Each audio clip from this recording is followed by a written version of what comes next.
আসসালামু আলাইকুম, কেমন আছেন সবাই? আশা করি সবাই ভালো আছেন। আজকে গুরুত্বপূর্ণ একটি ভিডিও নিয়ে আসছি, সেটি হলো জয়েন্ট পাসপোর্ট সাইজের ছবি কিভাবে করবেন সেটি দেখাবো। এখানে দুটি ছবি দেখতে পাচ্ছেন। দুটি ছবি কিন্তু সিঙ্গেল সিঙ্গেল ছবি। পাসপোর্ট সাইজ ছবি যদি একত্রে তোলেন সেটা হলো ভিন্ন কথা। আর যদি আপনি পাসপোর্ট সাইজ ছবি দুটা যদি আলাদা আলাদা করে তুলে তারপর যদি এক করতে চান সেটি আপনি কিভাবে করুন, এবং ছবির থেকে ছবি অনেক সময় স্ক্যান করে করতে হয় পাসপোর্ট জয়েন্ট ছবি, সেটিকে আপনি কিভাবে করবেন সেটি দেখাবো। এখানে দুটি ছবি দেখতে পাচ্ছেন। এই দুটো ছবিকে প্রথমে একটু কাজ করে নিব। কাজ করার জন্য হালকা একটু ব্রাইটনেস বা আপনি এডিটিং এর ক্ষেত্রে যে কাজগুলো প্রয়োগ করতে হয় সেগুলো আপনি করে নিতে হবে। আগে প্রথমে কন্ট্রোল যে বাটন প্রেস করে দিলাম, প্রেস করে দিয়ে একটি লেয়ার করে নিলাম। আমি এখানে লেয়ার করে কন্ট্রোল এম বাটন প্রেস করে দিব। এম বাটন প্রেস করে একটু কাজটা একটু বাড়িয়ে দিব, বাড়িয়ে দিয়ে ছবিটা একটু ব্রাইটনেসটা ঠিক করে নিলাম। ঠিক করে এখন এই ছবিটাকে একটু স্মুথ করার জন্য আমি ফিল্টারে চলে যাব। এমএস নমিক, নমিজার প্রফেশনাল, এখানে ক্লিক করে ছবিটাকে একটু আমি ফ্রেশনেস করে নিব, একটু স্মুথ করে নিলাম। এখন হেয়ারটাকে একটু ব্ল্যাক করার জন্য চলে যাব ইমেজ অ্যাডজাস্টমেন্ট, এখানে সিলেক্টিভ কালার, এখানে রেড কালার আছে, এখানে আমরা ব্ল্যাক কালার সিলেক্ট করে দিয়ে একটু বাড়িয়ে দিবেন। চুলটা কিন্তু একটু ব্ল্যাক হয়ে গেছে। এই দুটো ছবিকে আমি এক করে নিব, কন্ট্রোল শিফট ই বাটন প্রেস করে দিয়ে এখন ব্যাকগ্রাউন্ডটা আমি একটু ইরেজ করে নিব। ইরেজ করার জন্য ম্যাজিক টুলের মাধ্যমে এটা সিলেক্ট করব। ম্যাজিক টুল দেখতে পাচ্ছেন, ম্যাজিক টুলের মাধ্যমে এটা আপনি সিলেক্ট করে নেবেন। এখানে অবশ্যই টলারেন্সটা একটু কমিয়ে বাড়িয়ে দিবেন। আপনার ছবি রেজলিউশন ক্ষেত্রে একটু কমিয়ে বাড়িয়ে আপনি দিবেন।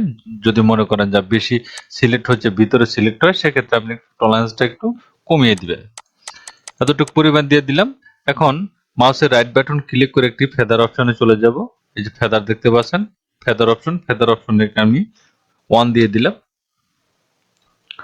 1 দিয়ে এখন ডিলিট বাটনে প্রেস করে দিলাম। এখন ডিলিট বাটনে প্রেস করে দিলাম, কিন্তু এখানে কিন্তু কালার যেটা ঠিক করা আছে সেই কালারটা কিন্তু এখানে আসবে। আমি এটাকে ইরেজ করব। ইরেজ করার জন্য ব্যাকগ্রাউন্ড পুরোটা রিমুভ করে দিব। রিমুভ করার জন্য ইরেজার টুলে যাব, ম্যাজিক ইরেজার টুল, এখানে একটি ক্লিক করে দিয়ে ব্যাক স্পেস দুবারে ক্লিক করে দিবেন। দুবারে ক্লিক করে দিলে ব্যাকগ্রাউন্ডটা ইরেজ কিন্তু হয়ে যাবে।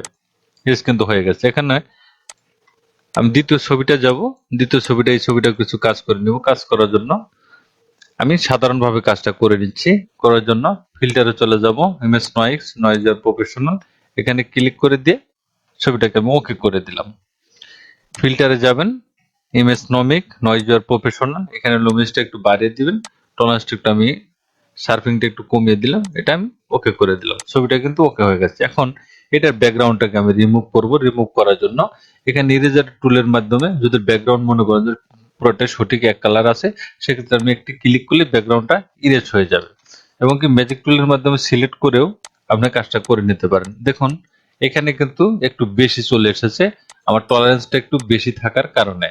এখন যদি আমি টলারেন্সটা একটু কমিয়ে দেই, ধরেন 20 দিলাম, 22 দিয়ে দিলাম এখানে, তারপরে কিন্তু আমার একটু ভিতর সাইডে চলে আসছে, যে আমার এই সাইডে কিন্তু চলে আসছে, দেখতে পাচ্ছেন এটা কিন্তু চলে আসছে। এখন টলারেন্সটা আমি আর একটু কমিয়ে দিব। এখন দেখুন আমার 2-3টা ক্লিক করতে হচ্ছে, কিন্তু ব্যাকগ্রাউন্ডটা কিন্তু সিলেক্ট কিন্তু হচ্ছে না। সেক্ষেত্রে এখন যত আপনি ক্লিক করে দেন না কেন, এটা কিন্তু টলারেন্সটা কমিয়ে দেওয়ার কারণে এটা আপনার কিন্তু এখানে একটু বেশি ক্লিক করা লাগছে। এটাকে আর একটু বাড়িয়ে দিবেন, ধরেন 50 দিয়ে দিলাম আমি এখানে। 50 দিয়ে দুটি ক্লিক করে দিবেন। ক্লিক করে দিলে কিন্তু জামার ভিতর সাইডে কিন্তু মার্কটা কিন্তু চলে আসবে না। এখন এটাকে আমি ইরেজ টুলের মাধ্যমে একটি ক্লিক করে দিব। ক্লিক করে দিয়ে এটাকে আপনি একটি ফেদারও নিয়ে নিতে পারেন। ফেদার নেওয়ার জন্য মাউসের রাইট বাটন ক্লিক করে ফেদার অপশন নিয়ে এখানে 2 দিয়ে দিলাম। 2 দিয়ে এখন ইরেজার টুলের মাধ্যমে এটাকে ক্লিক করে দিয়ে আমি দুবার প্রেস করে দিব। দুবার প্রেস করলে কি হবে, ছবির যে স্মুথ ভাবটা সেটা কিন্তু থাকবে, শার্পিংটা, হার্ডনেসটা ওটা কিন্তু থাকবে না। স্মুথ ভাবে কিন্তু ব্যাকগ্রাউন্ডটা ইরেজ হয়েছে। এখন আপনি নতুন একটি পেজ নেবেন। পেজ নেওয়ার জন্য কন্ট্রোল এন বাটন প্রেস করে দিবেন। এ4 সাইজ অবশ্যই নিয়ে নেবেন, এ4 সাইজ। এ4 সাইজ নেওয়ার পরে এখন পাসপোর্ট সাইজের ছবির মাপটা আপনি কাটবেন। সদচল আমরা যে পাসপোর্ট সাইজের মাপটা কাটি সেটা হলো উইথে যেমন 40 mm, হাইটে দেই 50 mm। এই ক্ষেত্রটাই যেহেতু আপনি জয়েন্ট ছবি করবেন সেক্ষেত্রে এটাকে উল্টো করে দিবেন। উল্টো করার জন্য এখানে 50 mm দিবেন উইথ, আর হাইট দিবেন 40 mm। এখানে ছবিটাকে এটাকে আমি কেটে নিবেন। যে নতুন নিউ যে পেজটা নিয়েছিলাম এই পেজটাকে আপনি এভাবে কাটবেন। কেটে এটাকে আপনি শুধু ছবি তুলেই করতে হবে না, এটা যে পাসপোর্ট সাইজ ছবি স্ক্যান করে ছবির থেকে ছবিও আপনি এভাবে করে নিতে পারবেন। এই ছবিটাকে, এই যে প্রথম যে ছবিটা, এই ছবিটাকে প্রথমে সিলেক্ট করে নেবেন, এটা ক্রপ করে নেবেন। ক্রপ করার জন্য এটাকে আমি পাসপোর্ট সাইজ মাপে কেটে নেবেন। এই যে পাসপোর্ট সাইজ মাপে উইথ হাইট ঠিক করে দিয়ে 40 mm এবং 50 mm এই সাইজে ছবিটাকে আপনি, এই ছবিটাকে পাসপোর্ট সাইজ মাপে কেটে নেবেন। কেটে এখানে ড্যাশ করে ধরে এই পেজে ছেড়ে দিবেন। এটি ছবিটা কিন্তু এইভাবে রেখে দিলাম আমি। এখন এই ছবিটাকে একটু টেকনিক খাটিয়ে আপনার কাজটা করতে হবে, সেটা হলো ছবির ন্যাচারাল মুডটা রাখার জন্য। যেহেতু দুটো ছবি আপনি আলাদা আলাদা তুলেছেন, সেক্ষেত্রে ন্যাচারাল মুড রাখার জন্য এটাকে আপনি এক করে নিতে হবে। এক করার জন্য এখানে আমি পাসপোর্ট সাইজের মাপটা কাটবো। ছবিটা যেমন ওটা মিডল পয়েন্টে কেটেছিলাম, এটাকে একটু আমি সাইড কেটে দেবো, কারণ এই সাইডে ঠিক রাখবো, এই সাইডে আমি আউটসাইড ফালিয়ে দেবো। এর জন্য এই সাইড আমি একটু বেশি রাখলাম। এই সাইডটা একটু বেশি রেখে দিলাম। এই সাইডটা একটু বেশি রাখবেন যাতে আপনি এই ন্যাচারাল ভাবটা যাতে থাকে। এটা আমি কেটে দিলাম। কেটে দিয়ে এটাকে ড্যাশ করে ধরে আমি এই লেয়ারের উপর ছেড়ে দিলাম। যে নতুন যে পেজটা নিয়েছিলাম আমি সেটার উপরে এখানে ছেড়ে দিলাম। এখন এটাকে একটু ট্রান্সলেট করে আপনি ছোট করে নেবেন। এই সাইড মিলিয়ে দিবেন, এই সাইড ড্যাশ করে ধরে এখানে মিলিয়ে দিবেন। একটু একটু এই সাইডটা একটু ফাঁকা রাখবেন যাতে একটা মিনিমাম একটা মেজারমেন্ট যাতে থাকে ততটুকু রাখবেন। একটু উপরে ব্যাকগ্রাউন্ডের যে এই যে ছবিটা, এটা কিন্তু আমার লাস্ট একটু বর্ডার, এই বর্ডার থেকে একটু ছোট রাখবেন, একটু ছবিটা সাইজে ছোট করে দেবেন। এখন এটাকে ধরে আপনি ট্রান্সলেট করে একটু ছোট করে নেবেন। ছোট করে আমি যে যে এখানে যে মানে এই রাউন্ড সাইডটা যে বেশি রাখছিলাম সেটার ক্ষেত্রটা এরকম হলো। এটা ছবিটাকে আমি একটু বড় করে নিব, ট্রান্সলেট করে একটু বড় করে নিলাম। বড় করে এটাকে আমি এভাবে বসিয়ে দিলাম, আর একটু বড় করে নেবেন। পুরুষের ক্ষেত্রে মহিলার অবশ্যই একটু সাইজটা ছোট রাখবেন।